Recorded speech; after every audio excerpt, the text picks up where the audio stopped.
En France aussi, il y a des armes qui circulent, en particulier dans les cités. On parle beaucoup de ces fameuses Kalachnikov qui seraient régulièrement disponibles dans certaines cités. Heureusement, on n'en est pas là, mais est-ce que vous avez peur qu'il y ait le risque de cette dérive en France ? Vous savez, ce qui m'étonne dans l'histoire des États-Unis, moi j'étais aux États-Unis en 99 où j'enseignais et où avait lieu le massacre de Columbine High School, où il y avait eu 14 morts. Donc vous voyez, ça date pas d'aujourd'hui. Par contre, on peut évidemment interroger la législation sur les armes aux États-Unis, mais ce qui m'étonne, c'est que lorsque on a de la criminalité meurtrière, violente en France, vous avez tout un tas d'élites médiatiques et intellectuelles qui vous expliquent qu'en fait, il faut réfléchir à la société qui accouche de ces criminels et de ces délinquants. Et donc, en fait, ils font très souvent le procès de la société plutôt que de faire le procès de ceux qui commettent des actes délictuels. Mais on peut peut-être faire les deux. Parce que je pense que ce gamin, c'est 18 ans, il a l'idée de s'acheter deux armes et d'aller dans une école. Il y a aussi un rôle de la société. Justement, Jean-Marc Morandini, le problème, c'est que là, tout le monde se jette sur la question des armes à feu, mais on n'interroge pas finalement les maladies de la société américaine. Sauf que sans armes, il n'y aurait pas de massacre. Là, en l'occurrence, ce jeune homme de 18 ans, quand vous le voyez un petit peu son profil psychologique, c'est quelqu'un qui a été harcelé, etc. Enfin, il faut quand même ne pas juger la face émergée de l'iceberg et juger comme on le fait en France lorsque certaines immigrations participent à des actes de criminalité ou de délinquance. Eh bien, il faut aussi, dans le cas des États-Unis... On a tenu 2 minutes. Et puis la dernière chose, c'est que c'est pas parce que vous allez totalement interdire les armes qu'il n'y aura pas d'armes. Vous connaissez l'adage, quand les armes... Mais c'est plus compliqué. Pour ces 18 ans, en France, personne ne peut s'acheter deux armes d'assaut. Quand les armes sont hors la loi, seuls les hors-la-loi ont des armes. En France aussi, il y a des armes qui circulent, en particulier dans les cités. On parle beaucoup de ces fameuses Kalachnikov qui seraient régulièrement disponibles dans certaines cités. Heureusement, on n'en est pas là, mais est-ce que vous avez peur qu'il y ait le risque de cette dérive en France ? Vous savez, ce qui m'étonne dans l'histoire des États-Unis, moi j'étais aux États-Unis en 99 où j'enseignais et où avait lieu le massacre de Columbine High School, où il y avait eu 14 morts. Donc vous voyez, ça date pas d'aujourd'hui. Par contre, on peut évidemment interroger la législation sur les armes aux États-Unis, mais ce qui m'étonne, c'est que lorsque on a de la criminalité meurtrière, violente en France, vous avez tout un tas d'élites médiatiques et intellectuelles qui vous expliquent qu'en fait, il faut réfléchir à la société qui accouche de ces criminels et de ces délinquants.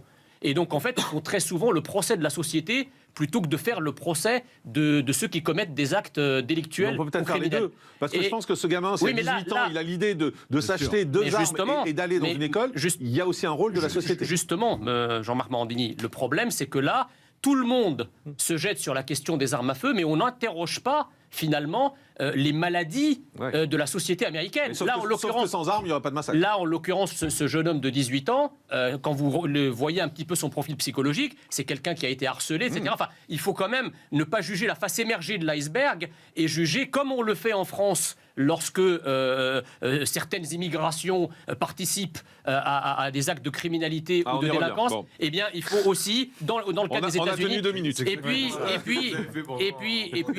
la dernière chose, c'est que c'est pas parce que vous allez totalement interdire les armes qu'il n'y aura pas d'armes. Vous connaissez l'adage, quand les armes... Mais c'est plus compliqué. Pour ces 18 ans, en France, personne ne peut s'acheter deux armes d'assaut. Quand les armes sont hors la loi, seuls les hors-la-loi ont des armes. C'est pas nouveau. Là, pour l'instant, c'est des incantations, ce que vous faites. Non, c'est pas des incantations. Il y a malheureusement tout le temps des drames qui se produisent et ça s'arrêtera une fois que les sanctions seront appliquées de façon. Donc les drames sont dramatiques et on ne peut rien faire pour les drames.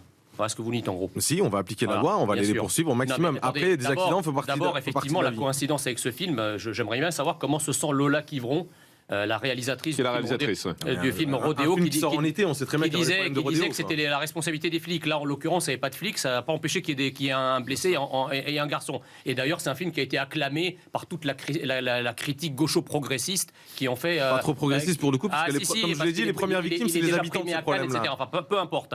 En l'occurrence, vous savez très bien, et tout le monde le sait, que la police a instruction de ne pas poursuivre les gens qui font des rodéos pour une raison simple, c'est que si on les poursuit, on risque... C'est encore être condamné. C'est déconseillé de les poursuivre parce que ça peut provoquer des accidents. Et s'il y a un accident, derrière, vous avez une flambée de quartier pendant des jours. Donc c'est pour ça qu'on a arrêté. C'est arrivé une fois. Moi, je vais vous dire, moi, ministre de l'Intérieur, j'ordonnerai aux flics de poursuivre les gens qui font des rodéos. Heureusement, les Français ont choisi, ils vous ont pas mis ministre de l'Intérieur. S'ils se pètent la figure, tant pis pour eux. Et si derrière, il y a des émeutes, on les mate. Voilà ce que c'est la République à laquelle je crois, moi. C'est la République du Texas qui est dans votre esprit. C'est pas une République de chochotte qui laisse faire les malfrats, qui laisse faire les rodéos et qui disent et qui viennent sur les plateaux ensuite disent c'est dramatique, on va voir ce qu'on peut faire. Non, tout ça n'a pas marché. C'est fini. Les Français n'ont pas doublé tout ça. Votre République a la main moite, la mienne a la main ferme. On fait aussi l'apologie de choses interdites. Donc si on commence à se dire le cinéma doit pas montrer tout ce qui est interdit, ça va être Roméo et Juliette, c'est tout. Attendez, le cinéma peut montrer des choses. Mais les réalisateurs peuvent ne pas venir à la télé exprimer qu'ils veulent que ça les fait kiffer de buter un flic ou de buter un innocent. C'est pas tout à fait ce qu'elle dit. Vous voyez, non, mais c'est pour filer votre comparaison, c'est un peu ça. Et puis, moi, attendez, là, effectivement, elle fait l'apologie finalement de quelque chose d'illégal qui en plus est meurtrier. Mais quand il y a eu le film Bac Nord, qui pour le coup montrait une vraie réalité, et qu'on a eu tous ces sapajous et autres béjaunes qui sont venus nous expliquer que c'était un film raciste, que c'est un film qui stigmatise, etc. Ils sont où, là? On l'a tous salué. Tous ces gauchos progressistes, ils sont où pour ce film? Ils applaudissent, ils considèrent que c'est sympatoche. C'est un super film Bac Nord. Que c'est la classe. Une réalité qui a été en plus de ça bien tournée. Que c'est une forme de snobisme de défendre les rodéos. Non, vous l'avez pas salué, arrêtez. Ce qui est dingue, c'est que c'est pas nouveau, puisque rappelez-vous que justement, les attentats qui ont ensanglanté la France en 2015, ceux qui avaient préparé ces attentats sont venus, venus à Baoud dans l'école. Et on avait dit depuis ce moment-là que justement tout allait être mis en œuvre pour justement contrôler ceux qui viennent et ceux qui sortent de chez nous. On constate que rien n'a été fait. Et pendant ce temps, vous avez M. Macron qui nous explique, et tous ses ministres et toute la majorité qui nous expliquent que tout est fait pour protéger les Français. Mais quelle protection on a là? Oui, mais non, qu'est-ce qu'ils ont fait pour un sujet politique. Il y a deux sujets. C'est politique aussi. D'accord. Mais là, vous surfez sur une émotion. Mais si, vous mélangez un peu tout. Non, pas du tout. Je dis simplement qu'en France, nous n'avons plus de frontières. Mais je l'ai dit en commençant. On nous a promis que justement, suite aux menaces et aux défis et aux vulnérabilités de la France par rapport à l'extérieur, dans un contexte très conflictuel et très hostile que peuvent avoir un certain nombre de groupes, voire de pays contre la France, qu'on allait les rétablir et les contrôler. Mais en fait, il n'y a rien. Monsieur Taupasslan, donc un sentiment d'insécurité. Ça vous fait mal, mais on a gagné les élections. Donc cette femme a eu le sentiment d'avoir été poignardée, en fait. Elle n'a pas été vraiment poignardée. Dans les Messias, c'est vrai qu'on est un peu surpris de voir résumer ça à un problème d'hygiène, parce que ça va beaucoup plus loin que ça, quand même. En fait, le corollaire de ça, c'est qu'on réduit aujourd'hui la question de l'identité nationale à un problème de respect des lois. Or, on voit bien qu'une identité nationale ne se définit pas uniquement par les lois. Elle se définit par une culture, une manière d'être, les règles de civilité d'ailleurs, dont Emmanuel Macron avait parlé, qui ne sont pas dans la loi, mais que tout le monde connaît et reconnaît. Bon, le burkini, chacun sait, c'est de l'islamisme balnéaire en réalité. Et ce qui s'est passé, c'est que en fait, on a eu trois phases. C'est-à-dire dans les années 80, par rapport justement à cette poussée de l'islam radical et de ses étendards vestimentaires, dans les années 80, on disait, c'était l'indifférence. On disait, c'est pas 3-4 jeunes filles qui vont changer les choses. Ensuite, on est passé à la lâcheté. C'est-à-dire qu'on a dit, pas de vague, il ne faut surtout pas en parler pour pas aggraver la situation. Et puis depuis les années 2000-2010, on est rentré dans une forme de collaborationnisme avec ce totalitarisme, parce que c'en est un islamo-fasciste qui veut nous imposer ses codes, ses mœurs, ses façons de s'habiller, et donc au premier rang desquels justement les Verts et un certain nombre de lieux, d'ailleurs également à droite, puisque ça avait défrayé la chronique, tous ces terrains qui sont donnés avec des baux amphithéotiques à des sommes dérisoires pour construire des centres cultuels, etc. Il y a effectivement des élites politiques, intellectuelles, médiatiques qui finalement font le lit de cette poussée de l'islam radical et que j'assimile, moi, à de la collaboration anti-française, parce que à chaque fois que l'islam radical avance, c'est l'identité française qui recule. Or, nous sommes en France et il faut que la France reste ce qu'elle est, c'est-à-dire française. De rajouter des choses très graves.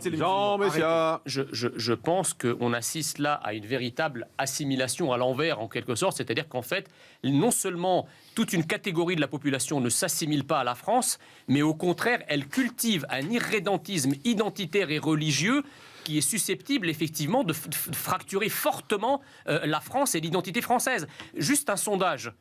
70% des Français sont contre le burkini dans les pesticides. Mais à l'intérieur de ce sondage, 70% des Français qui se déclarent musulmans sont en faveur de l'autorisation du burkini. Vous voyez le miroir. Vous voyez le miroir, c'est extrêmement dangereux. Et ne serait-ce que mettre un doigt dans cet engrenage-là, vous allez tout droit vers une conflagration majeure. Il faut mettre un cran d'arrêt aux revendications identitaires, faute de quoi ces revendications vont vous emporter. C'est ça la vérité.